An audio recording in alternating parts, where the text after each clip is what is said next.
Hi G Movies here and welcome. The movie begins with a man named Gilbert, during a trial. He gets an 18-month prison sentence for check fraud. The judge throws him in prison. However, he escapes from prison, and crosses the Canadian border after 6 months. During his flight, he attempts to obtain work, in order to survive. He applies for a job as an ice cream seller, where he must complete a form and attach an identity card, but he doesn't have one. He notices a beggar at the end of the road. He goes up to the beggar and buys his identity card for $22, and gets called Robert from there on. He gives the ice cream vendor his ID. In the evening, he goes to a chapel that has tourist lodgings. After many knocks on the door, a woman named Andrea finally opens the door. She lets him stay the night there. He starts selling ice cream the next day, and starts making some money. However, luck is not on his side, the company goes bankrupt. He goes to a bar to unwind, formally losing his job. The place is owned by Tommy, a gangster and loan shark. Tommy is currently a police target as well.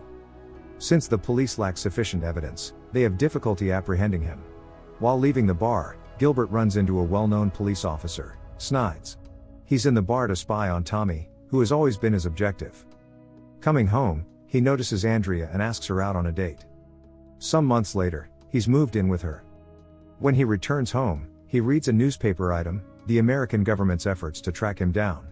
He is concerned about this, and plans to discuss it with Andrea. While she is using the restroom, she has a scared and joyful expression on face seeing the pregnancy test results. She wants to convey the good news, however, she is compelled to back down, after learning of her husband's plans to leave town for a few days, on business. When Gilbert arrives in Vancouver, it turns out his departure was solely to fool the police after him, as well as to look for a job. Applying at multiple places, no one, however, accepts him. In the midst of his anguish, he notices a vehicle withdrawing money from the bank. From there, the seeds of his malicious plans begin to grow, especially after calling Andrea and learning that she is pregnant. He enters the bank without much thought, and observes the entire room, from the location of the cameras to the security guards. He then enters a store, and borrows some clothes, under the guise of an actor heading to an audition. He returns to the bank disguised as a security guard. He goes to the bank manager, and inquires thoroughly about the bank's security, as well as seeing the camera server room. After gathering enough information, he disguises his voice, and calls many employees. He also dismisses a number of security guards who are on duty. Not only that, he also learns how to produce and apply silicone skin. During the lesson, he steals a silicone nose. The day of the robbery, he camouflages himself, determined to do the first robbery at the Royal Estate Bank. He walks right up to Jessica's table, and hands a piece of paper, "Don't scream." He demands Jessica hand over all the money in the drawer, pointing a gun that is behind his coat pocket. Full of fear, she hands over all the money in the drawer. But the problem is that Gilbert doesn't have a pocket to keep the money he robbed. Jessica puts it in a small purse she has. Gilbert's disguise is almost blown away due to the slightly peeling silicone nose, and he rushes to put it back. After finishing, he returns the clothes he had borrowed, and goes to the bathroom to change. There, he moves the money into a suitcase. He then rushes to the airport, where he encounters a new problem. He has to go through X-ray, and the money will be discovered. He immediately moves some of it into his underwear, and returns to the inspection area. But unexpectedly, every domestic flight is not X-ray checked. After he arrives, Andrea is waiting for him. They head to the new house bought by him earlier. He again lies to his wife about his job so far. He claims to run the family business, so he can choose a new home for them to live in after marriage. Elsewhere, the police are interrogating victims of robbery. A detective named Hoffman thinks that the gangster Tommy has been the robber. Snides confronts the police commander for permission to arrest Tommy, however, they can't proceed. With a heavy heart, they go on a mission to catch Tommy. On the other hand, Gilbert needs substantial capital to carry out even bigger robberies. He goes to Tommy's place to make a deal with him, and points to a bank across the street. He will rob that bank in 3 minutes. If he can do that, he will borrow $10,000, and pay back at 30% interest for 5 months. So he goes to this bank. Moments later, he disguises himself as a construction worker, and enters. He returns from the back door with some money, impressing Tommy. His robbery action is getting bigger, robbing several banks in the same way, disguising himself in various ways. He always takes domestic airplanes to move from one city to another. From there, Gilbert becomes better known as the Flying Bandit. Until this time, he has robbed 36 banks. The robberies enable him to buy cars and other luxury items. Some of the proceeds of his robbery he keeps in a safe. Besides that, he also has the opportunity to join the flight club of the rich. When he pays off his debt to Tommy, he suddenly gets an offer to commit an even crazier robbery, robbing a jewelry store. On the other hand, Snide's operation has been approved by his commanding officer. They will get a stream of funds for the operation to catch the most dangerous gangster leader in Canada. Snides names this operation Project Cafe. If the operation is successful, all members will be given promotions. The team keeps tabs on Tommy's movements, and anyone who has dealings with him. Two of his right-hand men are the first targets they would catch, Bishop and Dave. Likewise with Gilbert, who enters into police surveillance. But the police still have no information about who Gilbert really is. At his place, Gilbert is surprised by Andrea, who is in the room. Gilbert's pile of money is scattered on the bed, and she asks where that much money came from. He reveals he got it from robbing banks. However, she asks him to prove if he robs without hurting anyone. So in the morning, he again robs a bank, and is witnessed by his wife. There, she is fascinated by his skills. But she looks worried about his condition. Moments later, he returns and brings the loot. At home, she asks him to promise some things, including not getting caught, and someday, he will have to retire from this job. Next, around Tommy's bar, Snides can be seen lurking from a distance. Gilbert comes there to meet Tommy. The two again plan to rob a jewelry store. Tommy orders Bishop to accompany Gilbert during the robbery. Gilbert goes to the toilet, Snides immediately follows him. He also warns Tommy that sooner or later an arrest warrant would be issued for him. Snides washes his hands, suspicious of Gilbert, because he still has traces of silicone glue on his face.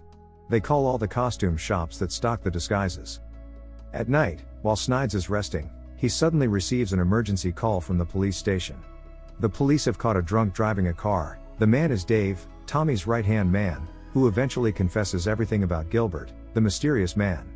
Dave reveals Gilbert changed his identity to Robert, and is known as the Flying Bandit. He also says Gilbert will commit an even bigger robbery. With the information, Snides immediately heads for the location of the robbery. He is getting more and more excited about investigating this case. Starting from interrogating the shopkeeper, who provided used clothes that Gilbert borrowed, to reporting to the local police that there would be a robbery in the city. He asks for help in placing several police officers to oversee all the banks in the city. Meanwhile, Gilbert and Bishop carry out the action, and disguise themselves as camera technicians, not noticing several policemen are stalking his movements outside. Gilbert asks the shopkeeper to put all the jewelry in a bag, while Bishop keeps watch by the door, who sees Snides moving towards the shop. They immediately save themselves from the police chase. However, Bishop's weapon is left there, and is used as evidence. The police continue to chase them. Fortunately, the uniform they are wearing is also worn by several other people, which makes the police quite confused. Snides is no less cunning. He sets off the fire alarm, so that all the mall visitors panic. He orders his men to chase the two when he spots their position. They continue running towards the exit at the rear, and Snides loses them. Later, Gilbert calls Andrea to hurry and pack up, as they will be leaving soon, and Bishop is back at Tommy's bar. When he gets home, he sees Andrea have her water break. He immediately takes her to the hospital. Their child is safely born. In the meantime, Gilbert's house gets raided by the police. However, the house is uninhabited. Unbeknownst to them, Gilbert took refuge somewhere, and with Tommy's help, he gets a new house. Police investigate the weapon that was left in the jewelry shop. Gilbert spends day after day raising his child. Andrea gets pregnant with their second child. Suddenly, Tommy comes to see him, and they talk on the terrace. Tommy asks about Gilbert's next plans, to get him back to robbing. However, Gilbert refuses. After Tommy leaves, Gilbert immediately notices his dwindling savings in the safe. However, Andrea disapproves of the plan to rob again. The next day, while she is still asleep, he leaves, and writes a letter to her, inscribed with his current location. After she wakes up, she doesn't realize that her husband has left. She hears the phone ring many times. She picks it up. It is from Snides, asking where her husband is. She says he is not home. Next, they call all the airports one by one, but to no avail. Accidentally, Snides reads an advertisement in a newspaper. One of the domestic airlines had escaped his watch. His team rushes to the destination city of the airline's flight route. Elsewhere, in a hotel room, Gilbert is preparing his plan. However, he suddenly gets a call from Andrea. He lies again about his plans, and just asks her to pick him up at the airport at 5. He returns to carrying out the action as well as the robbery he had done before, which he did perfectly. After his suitcase is full of money, he leaves the bank. Changing his clothes, he makes an emergency call to see if there had been a robbery at the bank. Unexpectedly, several people wore the same clothes as him when he robbed the bank. This leads to the wrong arrest by the police. He takes advantage of this to escape. When he is looking for a taxi, he sees a policeman interrogating a victim of wrongful arrest. Gilbert is confused why no taxi is passing there. It turns out all the taxis had been diverted to another street. Next, Gilbert spots a car for sale. Without thinking, he buys the car and drives away. Snides arrives at the scene of the robbery and shows everyone a photo of Gilbert. One of the police officers says he saw the man fleeing in a car. Finally, Gilbert arrives at the airport, and he makes it through the metal detector. However, the airport had information about Gilbert on the wanted list. The airport contacts Snides, who initially asks to abort Gilbert's flight, but Hoffman suggests letting him go, and catching him when he lands. Agreeing, Snides and Hoffman immediately fly by helicopter. After Gilbert's arrival at the airport, Andrea picks him up there. But at the same time, police cars surround. Gilbert gets arrested right in front of his wife and child. At the police station, he is questioned by Snides. Andrea is also summoned. She is disappointed with him, because he hadn't told her his real name so far, and ultimately divorces him. Later, Tommy visits him, and reveals it was he who told the police where Gilbert lives.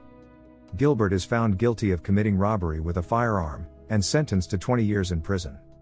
The end. Thank you for watching. Subscribe us for more videos.